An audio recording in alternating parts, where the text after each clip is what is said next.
Sorry. Good morning. Para po sa ating text this morning, buksan po natin ang atin pong mga Biblia sa 1 Thessalonians chapter 5. Itutuloy lang po natin yung atin pong series na sinimulan. So 1 Thessalonians chapter 5. And let's just read from verses 14 down to 22.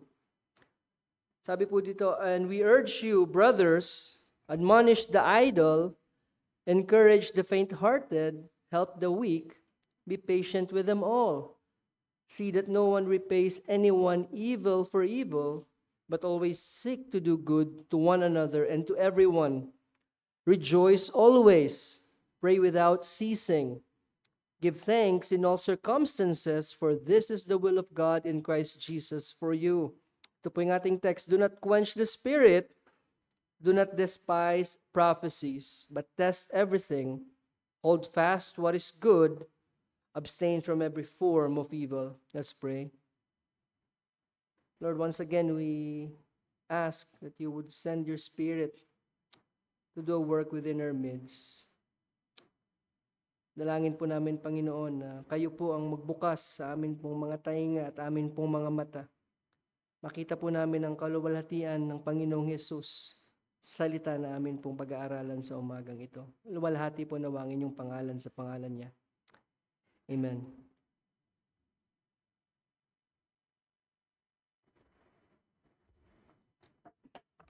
Ang totoong iglesia po ng Panginoong Hesus will always be an anomaly to the unbelieving world. It will always stand out as something that is not normal, something that they are unable to explain. At ganyan po yung iglesia sa Thessalonica na sinulatan po ni Pablo. They were something different, at least to the eyes of the observing world. Meron pong nangyari sa mga taong ito. There's something happened to them that made them leave their idols and worship this Jesus who is being proclaimed as crucified and risen from the dead. Something happened in them. They left everything that they know. They left their lives, basically, denied themselves and followed this Christ. Something happened to them that caused them to love one another, as unnatural as that is. Alam natin yan. Hindi po natural sa atin ang magmahalan. Hindi po natural na mahalin natin ang bawat isa. Maaring magustuhan natin yung mga taong madaling magustuhan, yung mga parehas natin ng hilig or ng personalidad, yung mga compatible tayo. But for them to love one another, it is unnatural. Something happened in them that produces joy in them. Parang meron silang wellspring of joy despite the hardships that they are facing for this newfound faith. And again, to the unbelieving world, those things cannot be logically explained. And perhaps it bewildered those people who were able to witness how this church was birthed and how they grew.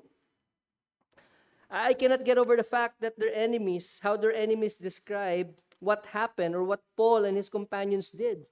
Ano yung sinabi sa kanila? These people are turning the world upside down. And what do they mean by that? They're talking about the result of the message or the preaching that they brought. There was a radical and undeniable change doon sa iglesia sa Thessalonica. Pero para po sa ating mga mananampalataya, we know that this can be explained only as the work of God, Holy Spirit. This is the outworking, the powerful outworking of the Holy Spirit. From their conversion, nung sila'y tinawag, nung sila'y niligtas, nung sila'y binuhay mula sa mga patay, ito'y gawa ng banal na Espiritu. Yung kanilang supernatural na pag-iibigan sa bawat isa, yung kanilang supernatural joy can only be the fruit, the product of the Holy Spirit. And of course, this is also true of every true church of God, na kung saan lahat ng bagay na ating nagagawa dito or mga bagay na nangyayari sa atin that benefits or that contributes to our edification or anything that we do that gives glory to Christ is only made possible through the Holy Spirit. Nothing that we do here that would benefit us, that would contribute sa ating sanctification, sa ating edification, nothing that we do here would give glory to God except that which is produced in us and through us by the Holy Spirit. No, kung babalikan po natin yung ating binasa from verse 12 down to verse 18 of chapter 5, yung mga bagay po na yun imposibleng gawin natin outside of the Holy Spirit's enabling. Hindi po natin kayang gawin yung mga bagay na yun. And in chapter 4, if you go back and if you are familiar, if you remember, we are commanded to what? To keep ourselves sexually pure. This is in line with our sanctification, which is the will of God. And again, this too is impossible or unattainable outside of the Spirit's help. Hindi po natin ito kaya liban sa kapangyarihan ng banal na Espiritu. And so if the Holy Spirit plays such a huge and prominent role in the growth of the church, it only makes sense that Paul writes to the Thessalonians in verse 19, do not quench the Spirit. Do not quench or extinguish the Spirit.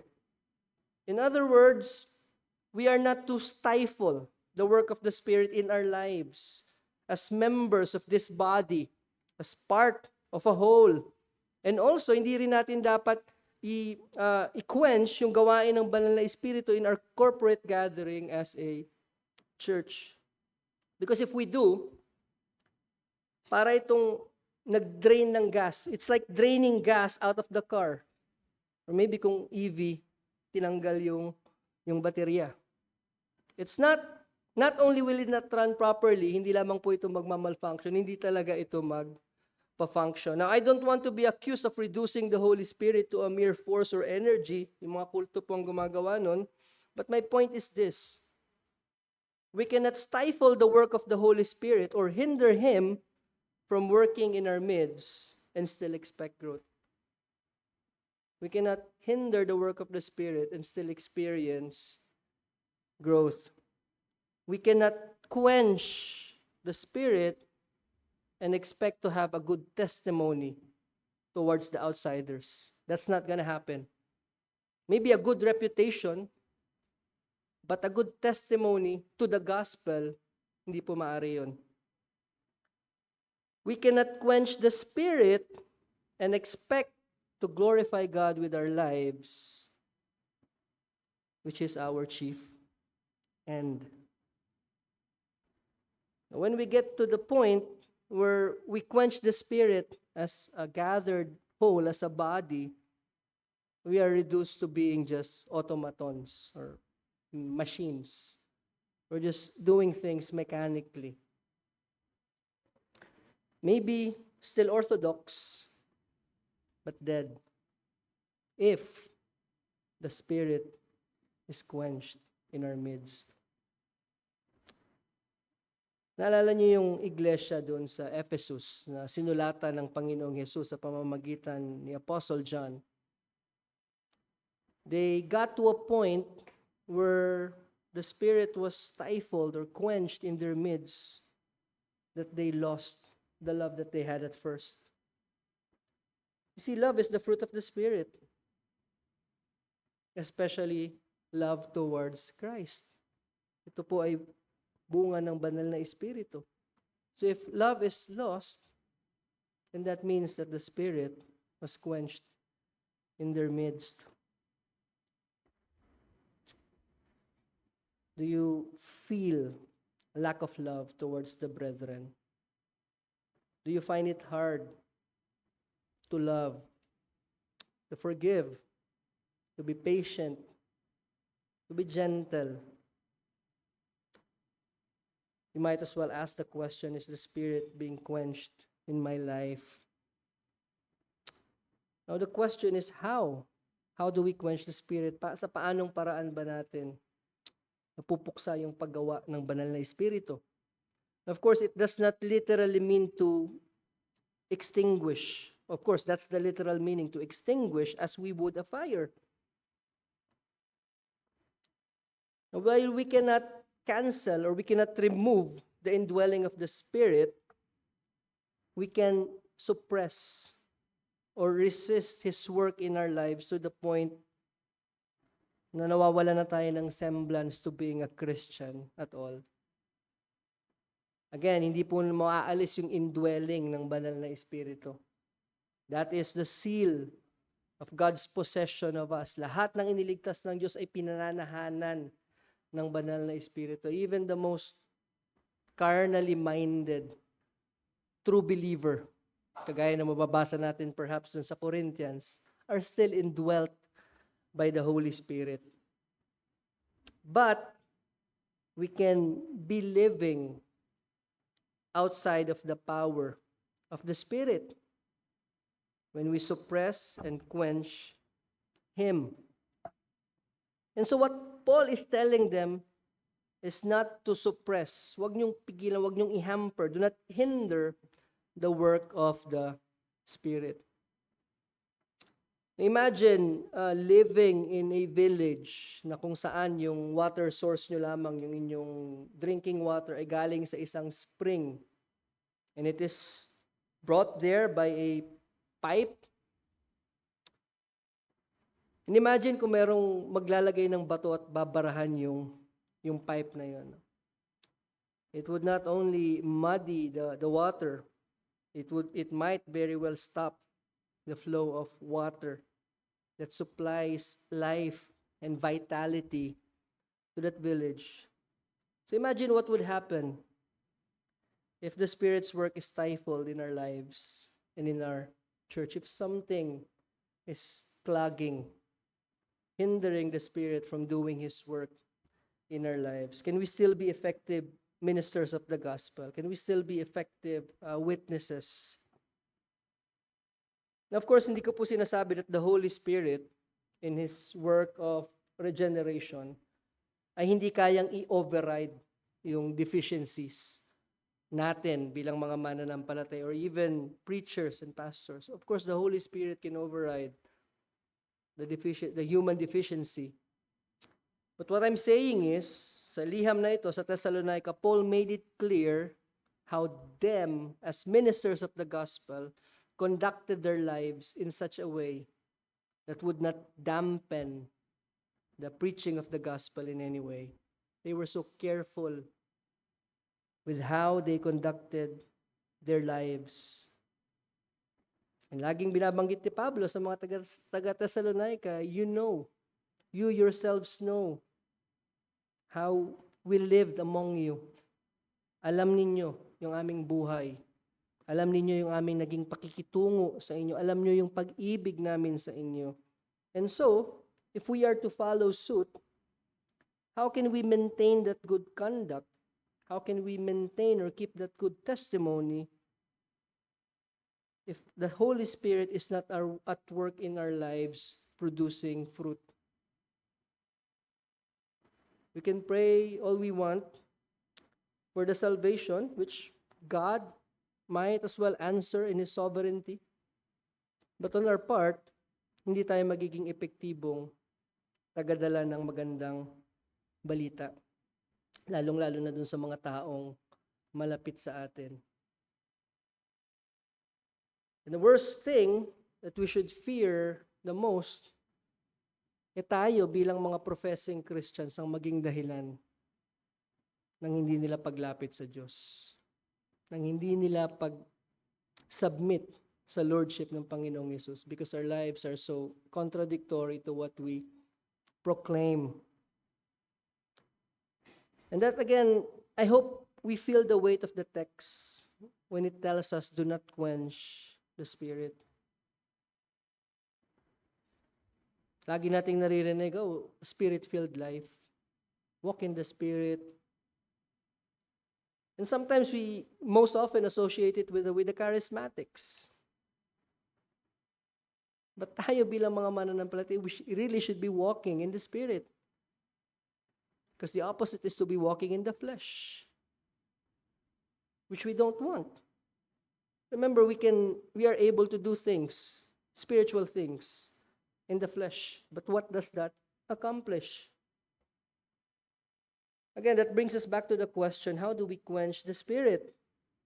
How do we hinder His work of sanctification and purification of the church? Ano yung sabi sa ating text? Do not despise prophecies. Do not despise prophecies. Now, during the time this was written, gumagamit po ang Diyos ng mga propeta na kung saan nagbibigay siya ng mga mensahe directly from Him, either in a vision or in an audible word. And this is for the church, for the edification of His people. Nung panahon po na ito, nagbibigay pa siya ng bagong revelation through the prophets whom He gifted with the gift of prophecy. And so, Paul was telling the Thessalonians not to disregard or treat with contempt or wag niyong hamakin yung mga prophecy na ito. Even though at this point, at this time, have been abused and misused, which might have led to them having a wrong attitude towards it. Marami po kasi nagki-claim that they are prophets, that they have a message from God, that they received the word from God. At marami po ang nag-gloat over this gift, also the gift of tongues. They were, sa Corinthians, yung ating example, yung pinaka-best example of how people were really misusing, abusing the gifts that they have. And so at this point, perhaps, maybe, there is this contempt towards prophecy doon sa Thessalonica. Meron na silang maling attitude towards prophecy. Of course, while it might have been abused by some, Paul is telling them not to despise prophecies, but rather to test everything, to examine, to carefully weigh everything that is being said. To examine or to test whether yung bang prophecy na ibinibigay aligns with what they have already been taught. Marami na pong naituro si Pablo sa kanila. If the prophecy aligns with apostolic teaching, and of course, if it aligns with Scripture as well. They are to be like the Bereans. And marami pa pong test ng prophecy ng panahon nila. If the word comes to pass, then it is a prophecy from God. But if not, then it is not. And many other such tests. Paul is telling them that they should be like the Bereans. Maybe they don't know about the Bereans. Maybe they have heard about the Bereans. But they have to examine everything from Scripture. They should not automatically reject. Huwag nyo namang i-reject or despise every prophecy. No, huwag nyo rin naman tanggapin agad lahat ng nagsasabi na meron silang salita mula sa Diyos. Because if they do, either way, they would stifle the work of the Holy Spirit. Now remember, wala pa po sila ng Biblia gaya na meron tayo. What they have is perhaps portions of the Old Testament, kung meron man. Maybe galing dun sa synagogue. And yun ang meron sila. At saka yung turo ng mga apostol. Itong liham na to, at this point, nung natanggap nila to, meron na silang liham mula sa authoritative letter na galing sa apostle. They have the apostolic teaching. So they have that. They have the Scripture, the Old Testament Scripture. They have the apostolic teaching. And they have what? Prophecies as their sources of revelation, of divine revelation. At alam natin that God cannot work, the Holy Spirit cannot work apart from His Word or apart from His revelation. So if they would have this negative attitude, this bad attitude towards the prophecy, which is part of their intake of the Word of God, how can the Spirit truly work in them? Kung pagdating pa lang, meron sila agad dismissive na attitude. Pag may propetang tatayo, magbibigay ng salita mula sa Diyos, without even testing it, they would dismiss it right away. How then can the Spirit work if their attitude towards prophetic revelation, which is God's Word, is equivalent to God's Word, is not right? Kung kanilang attitude towards the Word is not right. Just because some people do it for gain or for fame or for any ungodly reason does not mean that they can just treat it with contempt, that they can just dismiss prophecies. Paul does not give them an excuse to hamper the Spirit's work in their needs. Hindi lamang po yung scripture yung kanilang kailangang pagtuunan ng pansin at kanilang tutukan, but also the prophecies that are given by God, but they have to exercise this with discernment. Hindi lamang po isa, not just one, but many of them should try to be discerning those prophecies. See, prophecy is the gift of the Spirit. Of course, hindi na po ito in-exercise ngayon. It ceased with the completion of the canon.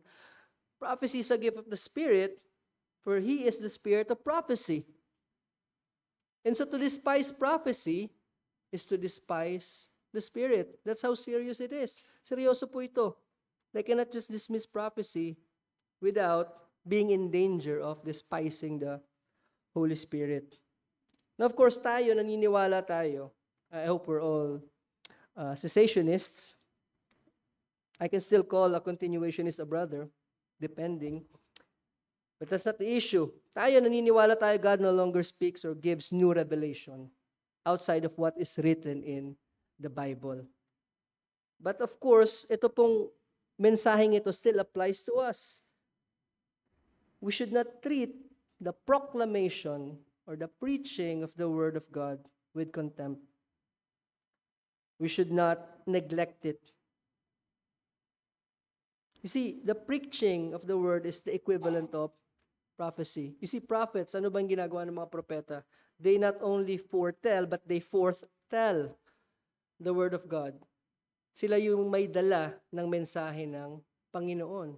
At kung ang salita ng Diyos ang dinadala ng mga ngaral sa harapan, ito ay salita ng Diyos. Again, that is the equivalent of prophecy. Huwag po nating isipin that we can disregard or pay little attention or take for granted, think so little of the preaching, and we will still grow and function properly. Pag hindi po natin hinayaan yung salita ng Diyos na baguhin tayo at hubugin yung ating mga isipan, it's the same as not letting the Spirit do His work in us. If we disregard the Word, we are disregarding the Holy Spirit. But what we must do is we must yield ourselves. We must submit ourselves over to the Spirit and allow Him to transform us. By how? By yielding ourselves to the Word, the preaching of the Word. Hindi lamang by having our own personal meditative study, as important and as vital as that is for our growth and sanctification, but by our corporate intake of the preached Word. You see, the preaching of the Word is not mainly the preacher's ministry. It is the ministry of the Holy Spirit. In the book Spirit-Led Preaching by Greg Heisler, nilista niya po ang 10 mga paraan kung paano ang banal na Espiritu ay involved sa preaching. Number 1, the Spirit's inspiration of the biblical text. Yung text na ipinapangaral ng mga mangangaral ay galing sa banal na Espiritu. It is Him who breathed out Scripture. And sino po ang nagligtas? Sino ang nag-convert dun sa preacher? Sana ligtas lahat ng preacher. Who converted the preacher to faith in Jesus Christ? It's the Holy Spirit. And sino yung tumawag sa preacher to preach the word? Sino yung naglagay? Yung banal na Espiritu. Through the church, through the leadership of the church. Sino po yung nagbabago ng character ng preacher to be able to live out the word? To be able to practice what we preach? It's the Holy Spirit. And who illumines the preacher's heart and mind during study? It's the Holy Spirit. Who empowers the preacher to proclaim the word? It's the Holy Spirit. Sino nagbibigay ng testimony sa Panginoong Hesus bilang Panginoon at tagapagligtas sa pangangaral? Ang banal na Espiritu. Sinong nagbubukas ng puso ng mga nakikinig at tumatanggap ng salita ng Diyos? Ang banal na Espiritu. And who applies the word to our hearts? To the listeners, the word of God. Who applies the word of God? It's the Holy Spirit. And again, who produces the lasting fruit displayed in the lives of Spirit-filled believers? Again, it's the Holy Spirit.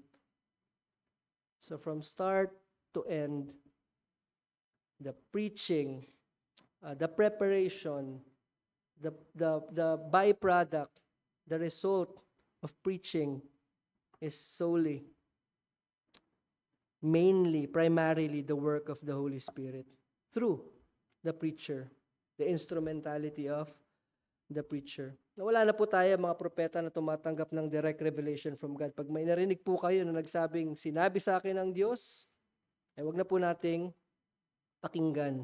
Unless sabihin niya, sinabi sa akin ng Diyos sa pamamagitan ng Biblia, pwede po tayong makinig.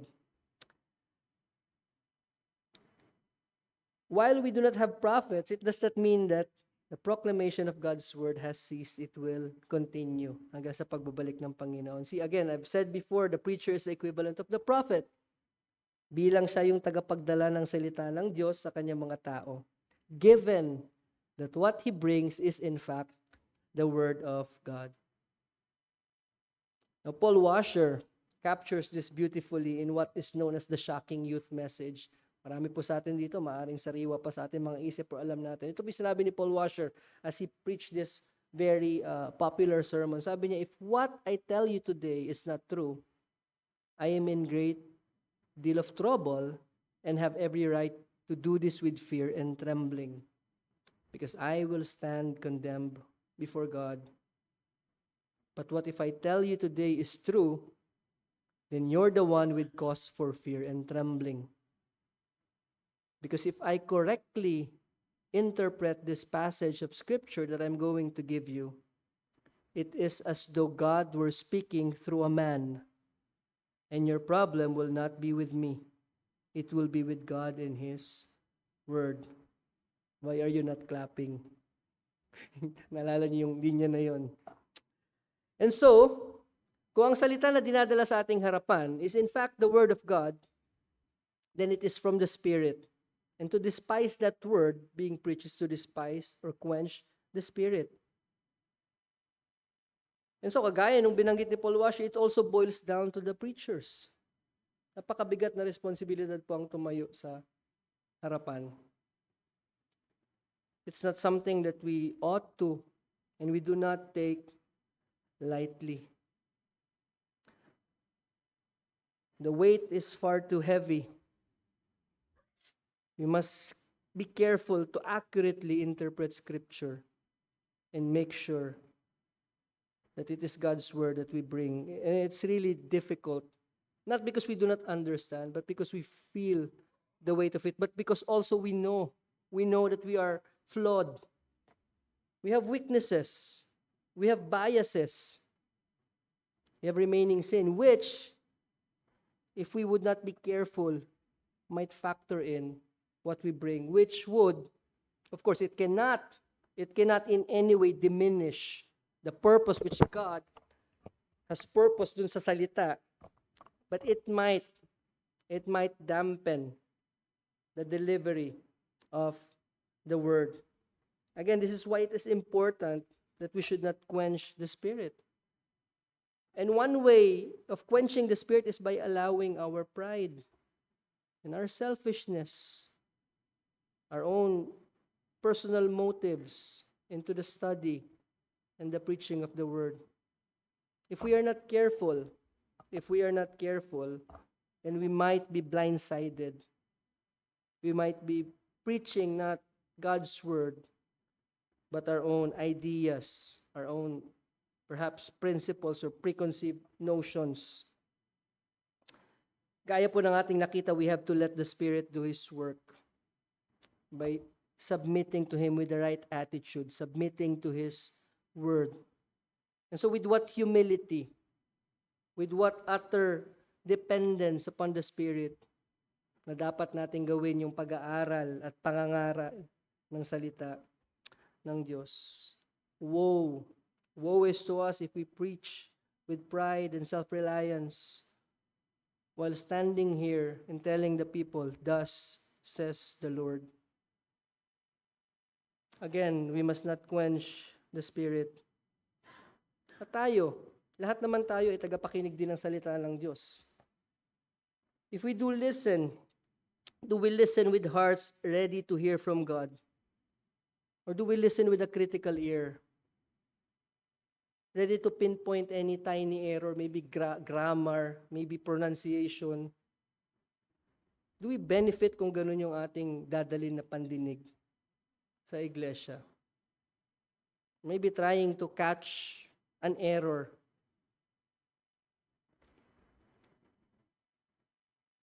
Yes, we must watch for doctrinal errors. That's part of what we are discussing. We must treat prophecies with discernment.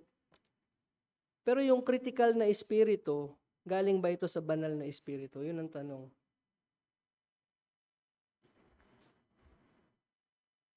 Huwag natin hanapin yun. Huwag natin isipin na, ano na naman kayang pagkakamali gagawin nito, sasabihin nito. Kasi kung tayo pinananahanan naman ng banal na espiritu, if there's any error, siya naman yung magtuturo sa atin. Remember, He is the Spirit of truth. 1 John, He leads us into all truth. If there's any doctrinal error, then let the Holy Spirit teach us. Sasabit naman sa tenga natin yan eh. Pagka merong talagang maling doktrina na nabanggit, sasabit sa tenga natin yan eh. And we as preachers, we must be able to accept correction kung meron man. Let's not listen with a critical spirit. It's very important not to stifle the work of the Spirit in our own lives. Kung saan sa ating sarili, this is where it hits us first. And once the Spirit is quenched in the lives of us individual believers, again, nadadala natin ito dun sa ating gathering. It is what we bring to the table. Remember, whenever we come together to worship, we bring something to the table. What is the spirit that we have brought to this gathering today?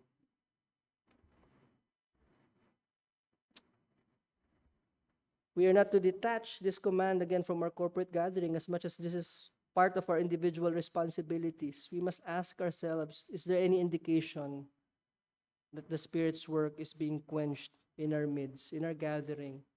Gumagawa pa ba ang banal na Espiritu? Is the Spirit still producing fruit? Are we still seeing conversions in our midst? Of course, there's another way. There are many ways we quench the Spirit, pero dun sa ating text, there's another way that we quench the Spirit, and that is by neglecting prayer, which we have seen last time. We are commanded to pray without ceasing. We are commanded to pray continually. See, prayer and the word go hand in hand. Alam natin yan. Preaching without prayer is quenching the Spirit. Listening without prayer is quenching the Spirit. Not preparing to listen to the word is quenching the Spirit. Kung hindi tayo dumalo dito ng handa, we have already quenched the Spirit. Unless we repent, of course. Pero in the fact na pumunta tayo dito ng walang paghahanda, walang anticipation, walang panalangin, we have already put a blockage dun sa paggawa ng banal na Espiritu sa ating buhay. Not unless, of course, we go to God, confess, and repent. Then we can do it rightly. We can allow the Spirit to work in us. Do you pray for preachers? Do you pray for preachers? Preachers, tayo, pinapanalangin ba natin yung ating sarili at yung mga makikinig sa atin? As you will see, alam natin, neglecting the word and prayer, ano yung nagiging bunga nun lagi? It always leads to a whole array of sins. And again, another effective way to quench the Spirit is unconfessed sin. Unrepented sin. Hindi lamang nakuquench sa Ephesians, ang sabi ni Paul, we grieve the Spirit. The Spirit is a person, we grieve Him. We quench the Spirit, we grieve Him, and when that happens, He's not able to do His work in our lives. He's not able to change us if kung nandoon tayo sa ganong kalagayan. And when that happens, ano yung compromise? Yung unity, yung harmony ng iglesia. When love, joy, peace, patience, kindness, goodness, faithfulness, gentleness, self-control go out the window, the unity and harmony, susunod na yan. And then our testimony weakens. We no longer become salty salts. And we become dim lights, or maybe lights hidden in a bushel. Maaring kilala pa rin tayo bilang isang iglesia na napakaayos ng pananambahan. Very orderly in worship. Very orthodox in our doctrine. But we are no longer known for our faith, hope, and love. Because those things can only be produced by the Spirit. And those things will fade kung hindi na gumagalaw ang banal na Espiritu. If He is quenched. Bilang mga individual, when the Spirit is quenched in our lives, when we quench the Spirit with our actions, with our neglect of the Word, with our neglect of prayer, balikan natin yung context ng ating sinasabi, we might end up being the ones who despise our leaders. Tayo yung nagiging sakit ng ulo. Ating mga leaders. Tayo yung nangangailangan ng admonition. We end up being the ones who are easily discouraged or be a discouragement to others. We easily fall into sin. Napakadali nating gumante. We become very impatient, without joy, ungrateful, when the Spirit is quenched in our lives. And what a sad commentary kung ito yung magiging climate, ito yung magiging environment sa ating iglesia. And so we must take care of how we view, how we approach, how we receive the preaching of the Word. We must hold it in high regard, but with discernment. Huwag natin naalisin yung discernment. Now, I know napakaraming preaching that is available outside of the preaching in this church, which before, napaka-limited ng ating access. Maraming mga cassette tapes noon or mga CDs, but with the rise of the internet, can basically access every preaching that is made available online. At kung makikinig man tayo sa mga pangangaral outside of our church, again, we must make sure that we do so with the right attitude. Not to be judgmental or not to critique others. Kung hindi natin kayang makinig na may tamang attitude, we might just as well not listen at all. It's healthier for us. It's healthier that way. Hindi natin dapat i-quench yung banal na Espiritu. We must not despise the preaching of the Word in our church and in the church of others, true gospel churches, that is. Kasi kung ganun yung ating attitude, it reflects a flaw in us. How can we say that we can listen here without having the same critical spirit na ginagamit natin sa ibang mga mangangaral? But if we want to listen for our edification, to benefit us, to help us appreciate Christ, by all means, let's dive into the richness of God's Word. Let's dive into the richness of His dealings, in the uniqueness of His dealing with individual churches. Iba-ibang pamamaraan ng pangungusap ng Diyos sa bawat iglesia. And we can also partake of that. It's also a blessing. Let's lavish the blessings of the diverse ways that God speaks to His churches. Bata, maraming mga bata sa atin, do not neglect the preaching of the Word. Might be drawing or scribbling, but listen. Listen. Listen carefully during sermons, during Sunday schools. So kung part kayo ng catechism, you listen. During your family devotions, you listen to the Word. Itong church na ito, kaming mga magulang nyo, we cannot save you. But you must know Jesus. And to know Him, you must listen. Do not despise the Word being preached. Huwag niyong baliwalain. Huwag niyong isipin yung mga bagay na gusto niyong gawin mamaya kasama ng mga kaibigan niyo. Nandito kayo, isang pagpapala ng Diyos, makinig kayo. Makinig. And para sa atin na nakapakinig na ng Ebanghelyo many times, let me talk to you. Those of you who remain in your unbelieving, unrepentant state, you are not only rejecting or resisting the message, you are rejecting the Holy Spirit. You are resisting the God who commands all men everywhere to repent. Again, if the word is rightly divided, interpreted, and preached, your problem is not with the preacher. Your problem is with the God who gave His word.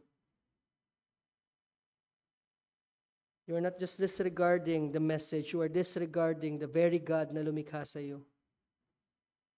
God to whom one day, certainly, surely, you must face and give an account. You will die one day. You will breathe your last breath.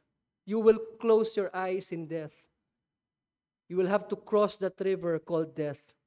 Saan ka matatagpuan kung wala kang tagapagligtas? Haharap ka sa Diyos sa iyong mga kasalanan. When you treat with contempt the preaching of the gospel, you are treating with contempt Jesus Christ, the Lord of lords and the King of kings, who gave His life on the cross so that sinners might receive life, true life, not the life that you are living right now. It's vain. It's useless. Yung buhay mo ngayon na wala kay Kristo, it's useless. It's nothing. It's nothing. To know true life, life in the Spirit, you must know Jesus Christ. Jesus Christ rose from the grave after suffering and dying on that cross because it was not possible for death to hold Him. Christ is risen. He is alive. He is right now at the right hand of the Father. And one day, He promised to come back. Kung hindi mo man abutan yung panahon na mamatay ka, kung buhay ka sa pagbabalik niya, what a sorry state for you. When He comes, when He returns in flaming fire, taking vengeance on them who do not know God and do not obey His gospel. Outside Christ is only death and judgment. Do not despise these words. Do not despise the warnings. Do not treat with contempt these warnings. But also do not despise the invitation to come. There's also this invitation to come and drink of the water of life freely. Come to Christ. Come to Christ.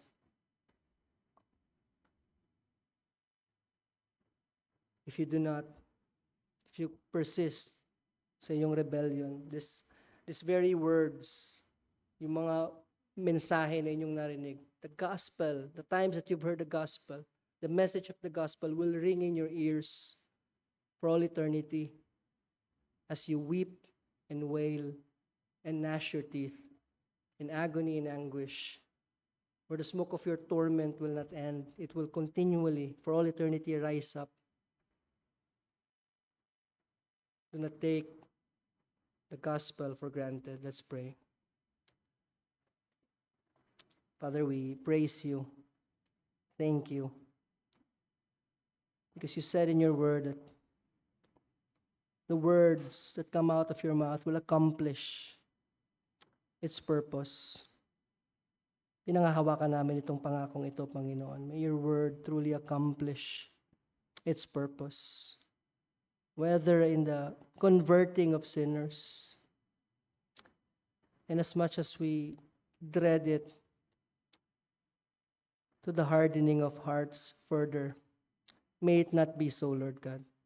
Kahabagan ninyo, Panginoon, ang mga makasalanan na wala pa kay Kristo, na nagpapatuloy sa kanilang kasalanan, sa kanilang kahibangan, Panginoon Diyos.